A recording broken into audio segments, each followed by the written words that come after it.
Oke, Assalamualaikum warahmatullahi wabarakatuh. Kita kembali akan membahas ya terkait dengan materi pra-micro teaching. Jadi ini materi pembuka, penambah wawasan buat kalian untuk mempersiapkan lah micro teaching yang nantinya akan dijadikan sebagai UAS. Nah, di dalam pra-micro teaching ini akan ada dua pembahasan ya. Jadi di pra-micro teaching ini akan ada pembahasan yang pertama adalah merancang persiapan mengajar dan menunjukkan sikap dan perilaku seorang guru. Jadi dalam pra-micro teaching kita akan membuat ini dulu gitu. Nah, sebelum kita bahas tentang merancang pembelajaran, kita pengen menyamakan persepsi terlebih dahulu ya. Kalau sekarang zamannya masih pembelajaran daring, walaupun mungkin sebagian dari kalian nantinya pada saat PKM semester 1 semester kemungkinan juga akan tatap muka ya. Tapi kalau kita membahas tentang definisinya gitu ya, kita lihat dari ini kita membahas online learning terlebih dahulu ya. Dari pengertian online learning itu ada mobile learning, open learning, online learning, e-learning. Mungkin kalau di dalam tatap muka kan kegiatan pembelajaran dan kegiatan tatap muka, pembelajaran tatap muka dan sebagainya. Nah, kalau kita membahas atau mengacu pada hal tersebut ada satu kata sebenarnya baik dari kegiatan pembelajaran yang dilaksanakan secara online maupun secara tatap muka biasanya kan berubah-ubah ya. Kalau dulu PJJ, terus online learning, terus ada luring gitu ya. Ada daring dan sebagainya. Tapi kalau kita mengacu pada suatu kata yang muncul itu sebenarnya ini nih. Learning. Learning kan. Di online pun learning. Tidak online pun learning ya. Jadi learning inilah yang menjadi kunci dalam kegiatan pembelajaran itu sendiri, learning. Kalau misalnya online, offline, luring, daring gitu ya, itu hanya sekedar suatu keadaan di mana kalian online menggunakan teknologi, kalian offline, misalnya kalian tatap muka secara langsung, tapi poinnya adalah learning ini. Jadi pembelajaran itu yang menjadi poin pokok dalam kegiatan di sekolah atau kegiatan belajar mengajar. Nah, learning inilah artinya learning di sini sebenarnya tidak berpengaruh ya, baik dia online maupun offline. Jadi learning di sini ya kegiatan pembelajaran akan seperti biasa, cuman memang ada beberapa yang berbeda gitu.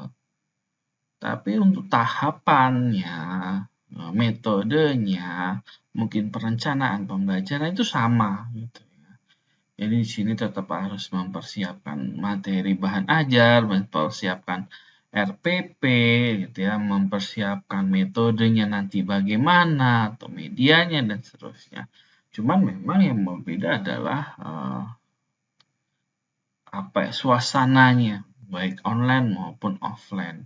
Jadi kita poin pentingnya adalah learning. Jadi pada saat pembelajaran itu yang paling pokok bagaimana tahapan pembelajaran itu tidak membuat si siswa itu merasa jenuh. Ini tantangan tersendiri ya. Tantangan tersendiri buat seorang guru.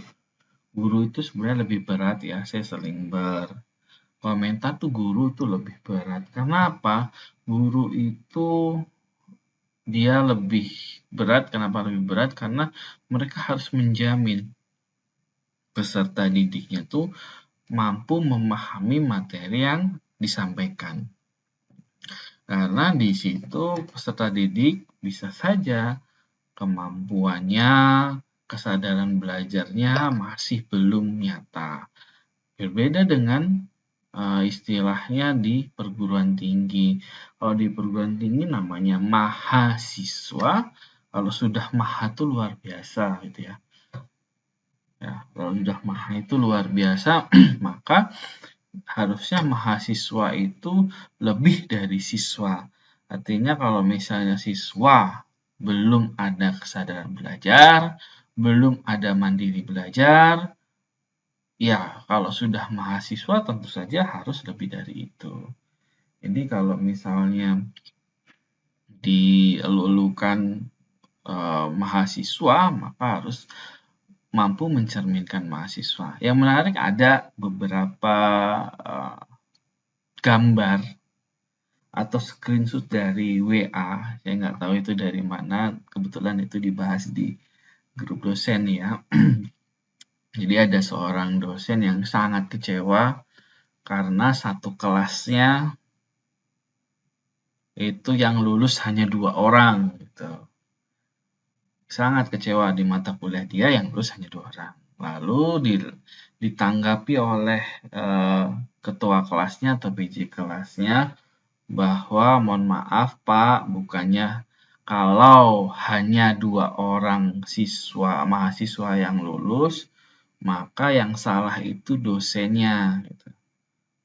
Berbeda kalau misalnya yang 2 orang tidak lulus, misal 28 lulus berarti yang berhasil adalah gurunya atau dosennya. Nah itu yang menarik gitu. Di situ ada perdebatan atau perbedaan pendapat dari para dosen waktu berdiskusi tentang itu. Ada yang berpendapat ya misal semoga bukan dosen kita gitu ya. Ada juga yang berpendapat bahwa ya mungkin harus dilihat juga anaknya pada saat pembelajaran bagaimana rata-rata anak mahasiswa itu pada off cam gitu ya. Kita nggak tahu off cam itu benar-benar mendengarkan atau mungkin malah ditinggal ke warung dan seperti itu. Nah, saya tidak membenarkan bahwa apa namanya kalau misalnya si dosen yang bersangkutan dia kecewa karena hanya lulus 2 dan si mahasiswa yang memberikan pernyataan itu saya tidak membenarkan masing-masing. Tetapi poin pentingnya bukan masalah itu gitu ya. Itu ada suatu masalah yang bagaimana harus dipecahkan. Itu poin pentingnya. Ternyata ada hanya 2 orang mahasiswa yang lulus, sisanya tidak lulus, maka harus dipecahkan masalah tersebut karena itu masalah. Lalu bagaimana pemecahan masalahnya? Harusnya si dosen harus mengevaluasi dirinya gitu ya. Mengevaluasi dirinya, mengevaluasi RPP-nya, mengevaluasi media maupun materi yang akan disampaikan. Seperti itu. Tapi si mahasiswa juga harus mengevaluasi dirinya apakah benar-benar si mahasiswa juga sudah mengikuti pembelajaran dengan baik, sudah on cam, mau bertanya kalau tidak mengerti dan sebagainya. Sebenarnya ini saling berkaitan, jadi bukan masalah si dosen benar atau si mahasiswa benar, bukan itu, karena di pembelajaran ini atau learning ini timbullah suatu masalah yang masalah itu harus dipecahkan. Jadi kalau dibahas siapa yang salah siapa yang benar, nah, tidak akan ketemu gitu mana yang benar mana salah, jadi percuma juga mau mendebatkan, mending mencari solusinya gitu. Nah learning ini yang paling penting pokok dalam kegiatan pembelajaran. Oke, kita perhatikan di sini.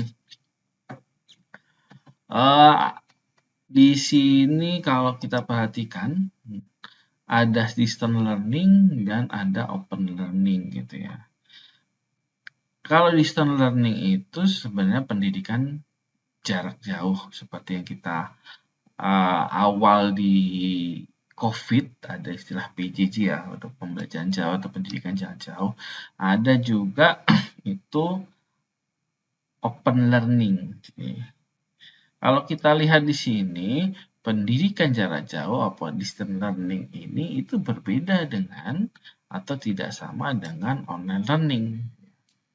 Kenapa tidak tidak sama karena distance learning ini memang pendidikan jarak jauh yang pada notabene pelaksanaan itu terkendala. Misal kalau kalian pernah melihat atau mendengar universitas terbuka gitu ya. Universitas terbuka itu mahasiswanya di seluruh Indonesia gitu. Jadi masyarakat yang tinggal atau di daerah-daerah tempat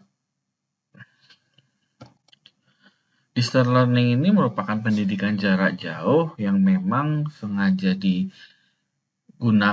atau diadakan untuk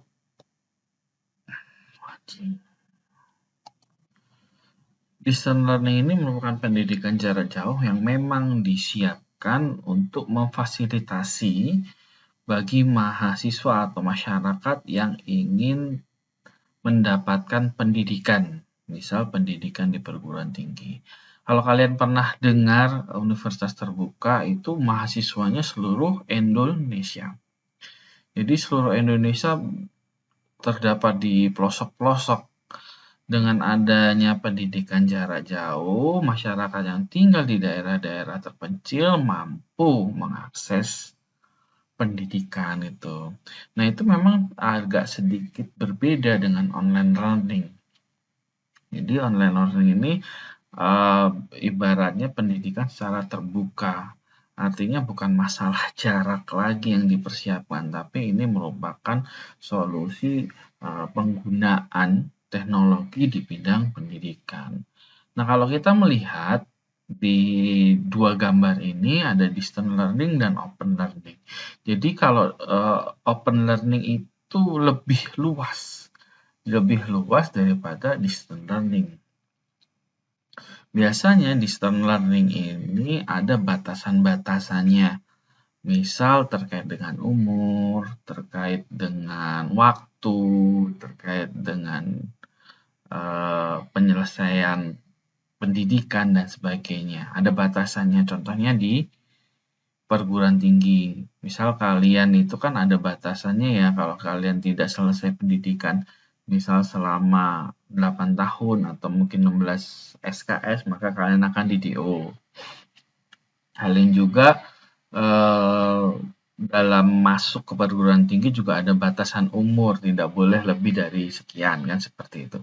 Kalau open learning ini tidak ada batasan itu sudah dibuang gitu. Jadi orang-orang yang mungkin umurnya sudah banyak atau mungkin sudah tua, maka mereka juga diperbolehkan untuk melakukan atau ikut dalam pembelajaran. Mereka dalam penyelesaian pendidikannya itu tidak ada batas waktu. Nah, itu yang biasanya ada di UT gitu ya. Tapi kalau di perguruan tinggi negeri seperti UNJ tempat kita ada batasan-batasannya gitu, karena itu nanti akan mengacu juga terkait dengan kualitas perguruan tinggi. Kalau untuk akreditasi, nanti itu akan ngaruh. Misal ada mahasiswa yang belum lulus, atau mahasiswa yang lulusnya lebih dari misal 4 tahun gitu ya. Itu mengakibatkan nilai dari universitas itu lebih rendah. Jadi kalau open learning itu tidak ada batasan-batasan. Nah, di dalam distance learning ini memang cakupannya lebih luas. Ada e-learning, jadi sudah menggunakan electronic learning. Apa electronic learning? Misal menggunakan kaset, bisa menggunakan video. Nah, kalau online learning kita sudah bisa menggunakan media internet, misal kita menggunakan LMS, kita menggunakan Google Classroom, dan ada lagi yang lebih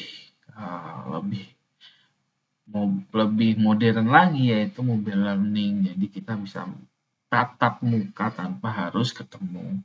Jadi distance learning itu cakupannya lebih luas.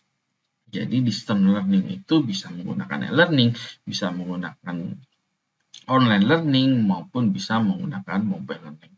Tapi kalau kita lihat dari keseluruhan ini, tetap poin pentingnya adalah ada di learning itu sendiri, ya. Ini poin pentingnya. Apapun depannya, tetap learning itu yang menjadi pokok pentingnya. Nah, sekarang kita bahas perencanaan ya. Dalam perencanaan, ini ada beberapa tahap yang bisa kalian menjadi patokan. Yang pertama adalah kenali calon siswa kalian. Dan kalau memang ada waktu, kalian bisa mengukur atau melakukan pretest ke siswa kalian. Sudah sejauh mana mereka memahami materi atau mungkin memahami tentang ekonomi kalau misalnya kalian mengajar ekonomi. Nah, kapan kalian mengenali ekonomi? Mengenali calon siswa kalian itu biasanya kalau sebelum ada kegiatan pembelajaran ada kegiatan observasi.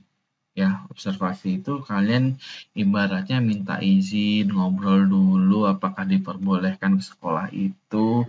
Kalau diperbolehkan ke sekolah itu, maka nanti kalian baru meminta izin. Kalau sudah boleh, nanti akan dibuatkan surat pengantar dari universitas gitu ya. Nah, di observasi ini sebenarnya kalian bisa memanfaatkan untuk mengenali siswa kalian. Ya, caranya bagaimana? Kalian keliling dulu, kalian lihat dulu gimana sih anak-anak kalian. Nah, selama proses pembelajaran itu mereka itu seperti apa? Apakah mereka aktif atau pasif? Nah, kalian di situ bisa mengumpulkan informasi-informasi yang nantinya tentu saja akan digunakan untuk menentukan metode, model, dan sebagainya. Nah, setelah tahap pengenalan siswa terkait dengan sifat dan sebagainya, ini kalian bisa membuat ini istilahnya RPP, karena biasanya di RPP itu ada tujuan pembelajaran dan atau mungkin kompetensi dasar yang akan dicapai. Nah, saat kalian mau menentukan kompetensinya, tentu saja kalian lakukan analisis terlebih dahulu supaya kompetensi yang digunakan itu hendaknya untuk mencapai tujuan pembelajarannya, gitu ya. Kompetensi-kompetensi apa yang akan mencerminkan tujuan pembelajaran tersebut. Nah, langkah berikutnya kalian bisa menetapkan pedagogiknya atau aktivitas pembelajarannya seperti apa. Dari situ kan kalian berkaitan dengan pedagogiknya, apa yang harus kalian utamakan di situ. Jadi di sini kalian harus menetapkan pedagogiknya dalam aktivitas pembelajarannya. Jadi pedagogik ini sebenarnya kemampuan yang wajib dimiliki oleh seorang guru. Jadi pedagogik ini kalian mampu merancang bagaimana sih untuk mengadakan kegiatan pembelajaran yang baik dan benar, bagaimana menentukan metode yang benar, bagaimana mengembangkan media yang baik, bagaimana menggunakan metode yang tepat dan sebagainya. Nah, kalian juga bisa aktivitas belajarnya nanti merancangnya seperti apa. Apakah kalian interaktif, apakah kalian nanti akan menyampaikan materi, apakah nanti akan diskusi, dan sebagainya. Nah, baru kalian nanti bisa menetapkan platform apa yang akan digunakan. Kalau kita bahas sekarang online learning, maka saya mau pakai apa ya? Tentu saja kalian harus memakai platform yang mudah digunakan ya. Untuk sekolah kalian memang kalau ini harus lebih spesifik untuk melakukan penetapan platform ini. Jadi kalian juga harus tanya sebenarnya biasanya menggunakan apa ya gitu ya. Dalam kegiatannya, platform apa yang digunakan, apakah si siswa sudah biasa menggunakan Zoom, apakah Google Classroom atau Google Meet dan sebagainya. Ini yang harus dicari, lalu akan ditentukan platform apa yang digunakan. Tentu saja pada saat penggunaan platform ini nanti perancangan menentukan pedagogiknya, kegiatan pemecahan masalah, penggunaan kegiatan pembelajaran dan sebagainya yang kaitannya dengan platform. Nah, tahapan berikutnya kalian bisa mengembangkan materi pembelajaran. Nah, ini sebenarnya menarik ya, pada saat kalian mengembangkan materi pembelajaran, Mungkin sedikit saran saya sebelum kalian mengikuti teaching gitu ya, kalian mempersiapkan misal kalian diskusi satu kelas. Saat kalian berdiskusi satu kelas, oke, misal kita membahas materi kelas 7 atau kita membahas materi kelas 8, itu SMP ya berarti. Kalau kalian misalnya nanti PKM-nya di SMA berarti kelas 10, 11 atau 12 kan betul. Misal kalian mau membahas materi kelas 10. Jadi diusahakan setiap anak itu mempunyai materi mereka masing-masing. Misal di dalam kelas 10 itu ada 16 materi yang akan dibahas. Oke, 16 orang itu membahas materi di kelas 10 gitu ya. Misal ada lagi membahas materi di kelas 11. Oke, 16 orang bahas materi 11. Nah, kenapa ini dilakukan? Ini sebenarnya untungnya buat kalian juga gitu ya. Saat nantinya setiap mahasiswa mampu membuat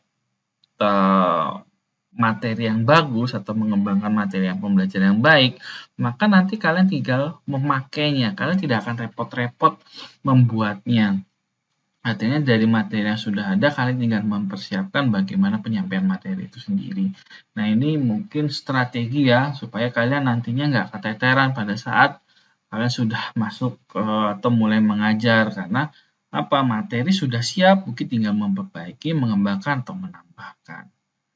Nah, ini poin pentingnya. Jadi, misal kalian diskusi dalam satu kelompok, oke, saya mau membahas kelas 10, ada kelompok membahas kelas 11, mungkin ada kelompok membahas 12. Ini materi apa aja? Nah, kalian ini bisa browsing, bisa mungkin cari-cari buku terkait kalau di kelas 10 materi terkait dengan ekonomi itu apa saja, nanti bisa dibagi gitu ya. Dibagi ke mahasiswa.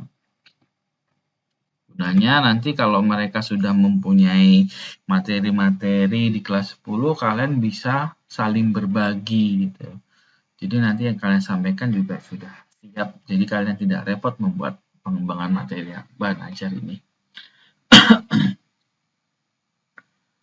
Nah, selanjutnya kalian menetapkan sistem asesmennya. Jadi penilaiannya itu harus seperti apa. Nah, saya rasa untuk sistem asesmen ini sudah diajari di evaluasi pendidikan. Oke, sebentar saya minum dulu.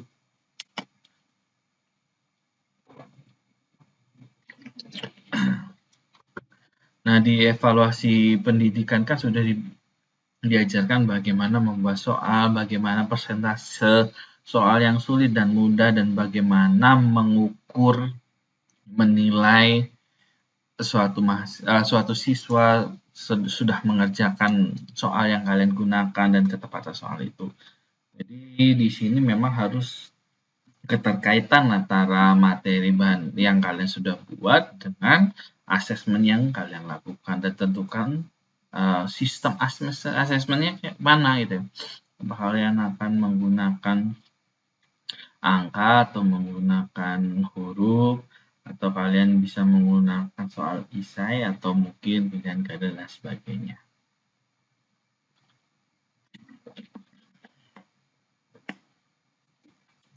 Nah, selanjutnya kalau kalian sudah merencanakan ini semua, kalian itu tinggal misal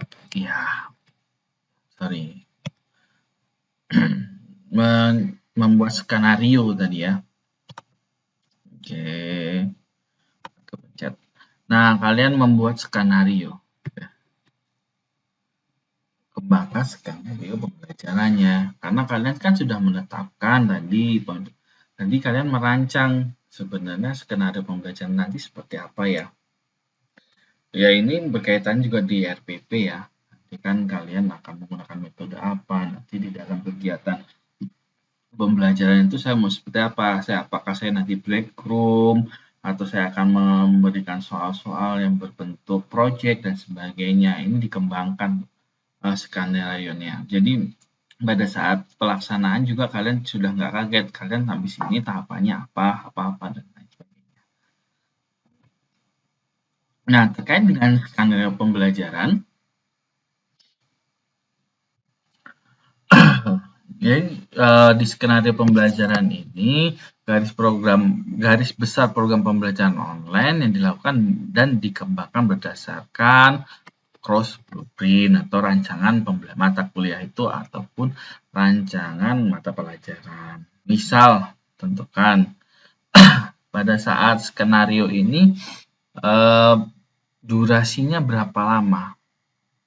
Apakah 4, apakah 8, apakah 12, atau 16. Jadi nanti untuk tentukan durasi ini kalian bisa berdiskusi sebenarnya dengan guru kamu yang ada. Selama 1 semester itu ada berapa minggu sibuk, ada berapa materi, dan mungkin ada pembagiannya. Biasanya ini tergantung juga ya kalau kalian nanti ketemu atau bertempat di sekolah yang berbeda-beda, tentu saja biasanya gurunya juga beda. Ada gurunya yang biasanya minta, "Yaudah Mas, kamu 4 kali pertemuan, nanti saya sisanya." Ada juga yang, "Yaudah Mas, kamu aja nanti ngajar 1 semester," dan sebagainya. Jadi ini tidak bisa dipastikan ya.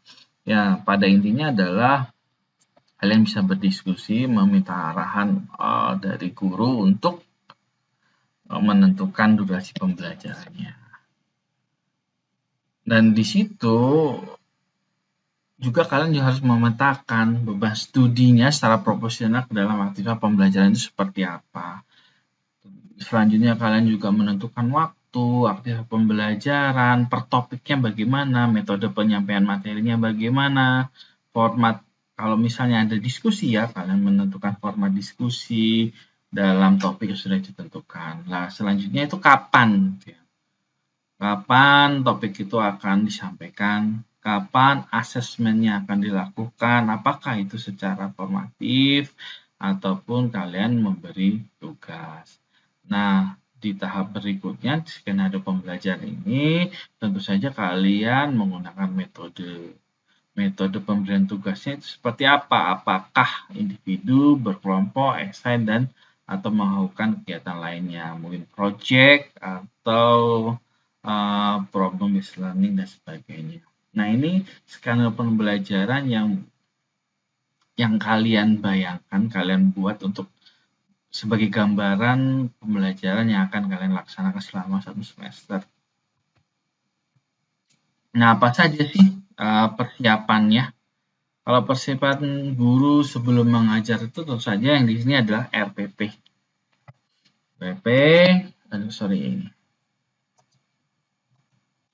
Di sini ada RPP, ada kalian menyiapkan pembelajaran, terus selanjutnya mempersiapkan atau mempelajari materi pembelajaran sebelum mengajar. Selanjutnya kalian harus menentukan pendekatan, model, metode, media, atau strategi belajar lainnya. Selanjutnya kalian memahami karakter siswa. Gitu. Ini persiapan-persiapan yang dilakukan sebelum mengajar. Namun kalau kalian mengikuti acara di hari Senin itu ada alumni dari kita, dia sebagai wakapurikulum list di suatu sekolah, gitu ya.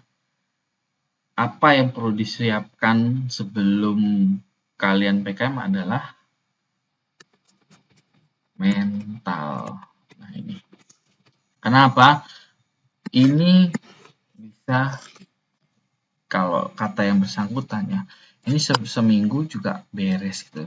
Tapi kalau mental kita belum siap, maka ini juga akan terganggu kelima ini. Jadi kalian harus siap bahwa nanti kalian ketemu siswa yang mungkin karakternya akan beda-beda. Saya yakin kalian juga pernah merasakan ya, pada saat ada mahasiswa PKM di sekolah kalian, waktu itu mungkin kalian perilakunya juga bisa membayangkan seperti itu. Jadi kalian bisa membayangkan kejadian pada saat itu supaya apa? Supaya mental kalian siap. Nanti kalau misalnya kalau guru-guru perempuan tuh biasanya digodain gitu kan, dikerjain. Kalau guru cowok ya kalian harus siap mental dan jangan sampai kalian melakukan tindakan-tindakan yang tidak diperbolehkan sebagai seorang guru. Jadi mental itu harus kalian utamakan. Ya wajarlah kalau misalnya baru pertama kali mengajar, terus grogi dan sebagainya itu wajar. Tapi di hari berikutnya atau di minggu berikutnya kalian sudah harus mempunyai evaluasi. Oh, kemarin saya belum siap nih materinya, oke akan saya siapkan lebih banyak. Oh, kemarin tuh saya masih grogi, saya harus berikutnya tidak grogi dan sebagainya. Jadi mental ini perlu ya. Nah, di sini ada pengembangan bahan ajar. Jadi sebenarnya kalau pengembangan bahan ajar nanti ini kalau kalian ini juga kalau kalian di penelitian juga ada kaitan sih. Kalau kalian mengangkat penelitian, jadi pengembangan bahan ajar itu sebenarnya bukan kita membuat materi apa, kita kembangkan, kita buat ke dalam suatu presentasi, terus selesai enggak juga gitu ya. Harusnya baiknya adalah pada saat kita melakukan pengembangan bahan ajar itu ada ahli-ahlinya gitu ya. Ada ahli-ahlinya. Di situ ada ahli materi, di situ ada ahli desain instruksional, atau mungkin di situ ada, kalau ini sih ini ada programmer atau web designer gitu ya. Karena kita berkaitan dengan bahan ajar atau electronic fashion gitu ya. Jadi sebenarnya ahli materi ini dari mana? Kalau dari ahli materi ini kan bisa dosen kita atau mungkin guru, dia sudah termasuk dalam ahli materi. Jadi kalau intinya pada saat kalian sudah membuat suatu bahan ajar ya,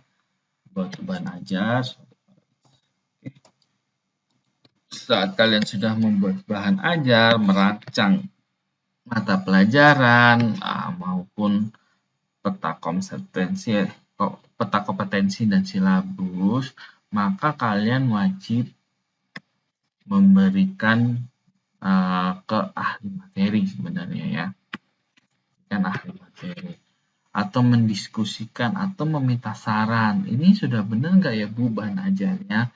Ini rancangan mata pembelajarannya sudah baik atau belum Bu? Peta kompetensi dan silabus apakah sudah sesuai atau belum Bu? Nah, ini bisa diskusikan dengan guru ataupun dengan misal dosen pembimbing. Tapi kalau ini kan lebih ke SMA ya, bisa ke guru kalian, guru pamong kalian maupun ke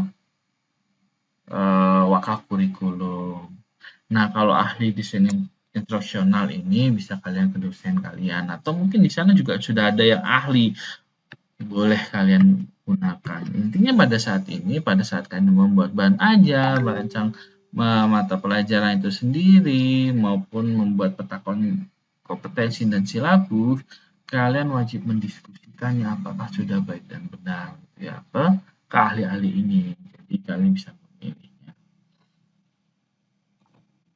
Nah, di sini ada yang menarik tentang terkait dengan learner content dan interaction ya. Jadi memang pertanyaan-pertanyaan yang baik itu pertanyaan yang bukan sekedar apa pengertian tidak, tapi pertanyaan-pertanyaan yang membangun. Nah, ada juga pertanyaan itu yang mampu mempengaruhi pembentukan karakter seseorang gitu ya. Jadi ada juga pertanyaan yang berupa investigasi yang membantu siswa menemukan kebenaran untuk diri mereka sendiri gitu ya. Mereka untuk merefleksikan dampak pada kehidupan mereka dan pemberikan relatif mereka. Contohnya seperti apa? Misal kalian bicara tentang undang-undang gitu ya, terkait dengan undang-undang pencemaran nama baik, misal seperti itu. Jadi bukan pertanyaan, misal undang-undang pencemaran nama baik melalui media elektronik, misal seperti itu ya. Bukan kalian menanyakan apa poin penting dari undang-undang pencemaran nama baik. Pasal ya, pasal belibet juga menurut saya. Pasal pencemaran nama baik gitu ya. Bukan kalian mencari intinya apa sih poin pentingnya, tapi misal kalian setuju nggak dengan kalian memberikan pernyataan, kalian kan sudah tahu nih ada pasal terkait dengan pencemaran nama baik di media sosial misal seperti itu, kalian setuju nggak? Kalian setuju nggak sih dengan pasal itu? Nah itu kan berarti siswa itu akan investigasi gitu ya, pertanyaan-pertanyaan yang kita berikan benar nggak ya. Menurut saya itu tidak baik misalnya seperti itu. Jadi kita itu memberikan waktu ke siswa untuk menemukan kebenaran untuk dirinya sendiri gitu ya. Menurut dia benar atau enggak gitu, setuju atau enggak terkait dengan pasal. Nah, model pertanyaan ini seperti itu. Jadi di video polling ini kalian bisa memvoting gitu ya. Misal kalian setuju nggak dengan undang-undang tadi? Ya atau tidak. Votingnya, pollingnya itu kan bisa menggunakan berbagai macam sih sebenarnya. Bisa menggunakan ide atau bisa menggunakan online online voting juga ada banyak. Jadi di situ kalau sudah ada yang setuju, misal setuju gitu ya. Coba siapa yang berani menyampaikan pendapatnya, kenapa sih kamu memilih setuju dari pernyataanmu itu? Kalau tidak, kenapa sih? Nah, itu salah satu cara bagaimana meningkatkan keterlibatan siswa dalam pertemuan online gitu ya. Lalu misalnya kalian membuat diskusi kelompok kecil. Kalau kalian pakai Zoom, kalian bisa breakout room ya. Jadi nanti siswa masuk ke dalam ruangan-ruangan kecil atau room-room kecil, kalian bisa memantau. Kalau kalian sudah memberikan tugas kelompok, kalian kan juga bisa memantau ya. Memantau, oh terjadi diskusi nggak di situ. Kalau tidak, kalian yang mendorong kegiatan pembelajaran itu secara kontekstual. Oke, nah selanjutnya yang terakhir itu ini pakai kuisis ya, pasti kalian sudah tahu ya tentang kuisis gitu ya. Asesmen secara daring. Cuman kalau kuisis ini perlu dipertimbangkan adalah jaringannya. Kadang kita tidak bisa memastikan semua siswa sudah masuk. Bukan tidak bisa memastikan, yang tidak bisa memastikan adalah waktunya gitu ya. Nggak semua siswa cepat ikut gitu. Sedangkan kita diburu waktu juga kalau tidak ada yang kalau misalnya ada yang tidak bergabung maupun ketinggalan itu akan mempersulit. Jadi penggunaan asesmen secara daring ini juga harus dipertimbangkan. Karena kalau kalian dapat sekolah yang notabene siswanya misal kekurangan penggunaan gadget atau internet ya akan kesulitan juga. Nah, terkait dengan sikap perilaku seseorang guru, jadi ada 5 sikap. Ya. Yang pertama, menunjukkan kepedulian dan kebaikan. 2, berbagi tanggung jawab. 3, sensitif, menerima keragaman. 4, meningkatkan instruksi individu. Dan 5, mendorong kreativitas. Itu sikap guru menurut Kernel tahun 2012. Selanjutnya, perilaku seorang guru ada segala yang mencakup perkataan dan perbuatan guru yang ditandai dengan sikap positif ke pribadi. Mencakup perkataan, perbuatan guru, dan sikap yang lebih positif ya. Jadi guru ini dipandang orang yang sangat baik dan sangat baik karena guru ya digugu dan ditiru. Jadi sikap-sikap seperti ini yang sebenarnya harus diterapkan sebagai seorang guru. Jadi jelek baiknya siswa itu tergantung gurunya. Jika nanti bisa pahami lebih lanjut, nanti biasanya seiring berjalannya waktu, kalau kalian menjadi seorang guru, nanti kalian akan paham bagaimana sikap guru yang baik, bagaimana perilaku semestinya seorang guru. Nah, inilah penampilan guru ya. Jadi kalau kalian mau menjadi guru yang poin pentingnya adalah kalau menjadi guru adalah mampu disenangi siswa gitu ya. Bagaimana cara mampu disenangi siswa? Ya kalian harus ceria gitu ya, senyum, supel dan sebagainya. Itu yang banyak yang disukai oleh siswa ya kalau kalian misalnya seram gitu ya, kadang malah siswa lebih takut. Kalau kalian supel, ngobrol enak, ya itu akan menjadi poin plus Jadi di dalam kegiatan pembelajaran juga kalian nanti akan lebih enjoy. Gitu. Nah ini gambaran lah seorang guru itu harus seperti apa. Tapi memang tidak mudah ya. Eh, tapi saya yakin akan kalian akan ketemu stylenya juga. Oke. Oke, mungkin itu dulu materi dari saya tentang pramikro teaching ya. Jadi nanti silahkan kalian eh, baca-baca lagi, kalian dengarkan lagi video ini supaya nanti pada saat perancangan micro teaching kalian sudah siap. Sekian dari saya, Syahri. Wassalamualaikum warahmatullahi wabarakatuh.